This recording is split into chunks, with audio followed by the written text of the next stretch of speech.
ជ្រះថ្លាលើក្នុងចិត្តចូលអ្នកសង្រូ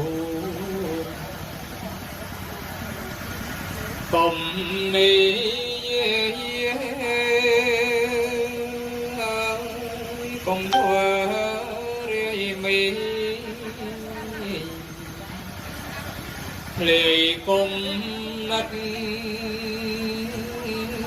ពិបាកត្រជាង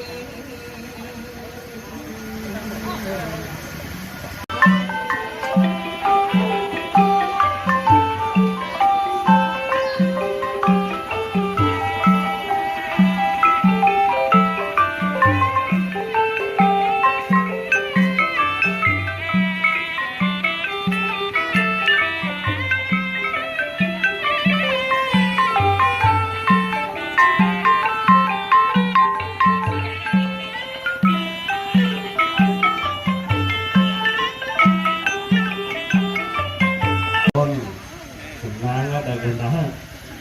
នៅរស់បានមកជួបប្រពន្ធណាភាសាឥឡូវនេះញាតិញោមគាត់ស្គាល់ច្រើនតាមរយៈថេរតាមរយៈ YouTube ហ្នឹងចឹងដើម្បីកុំឲ្យខាតពេលវេលាមិនបាច់ណែនាំខ្លួនទេពីអីនៅឯណាញោមក៏ស្គាល់ហើយពូជបោខ្សែស្រឡាយពីខាងណាមកដល់ខាងណីក៏ញោមដឹងអស់ហើយចឹងលើលោកដើម្បីសម្ដែងធម៌តែម្ដងព្រោះ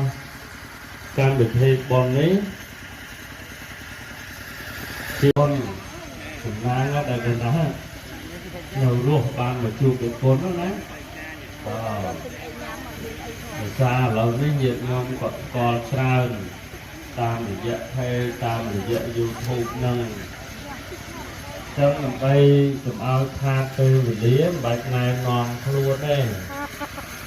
ពីអីនៅឯណាញោមក៏ស្គាល់ហើយ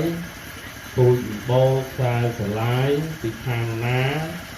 មកដល់ខាងណីក៏ញោមដឹងអស់ហើយចឹងលើលោកដើម្បីសម្ដែងធម៌តែម្ដងព្រោះកម្មវិធីបុណ្យនេះជាដូនជាតាពុបការី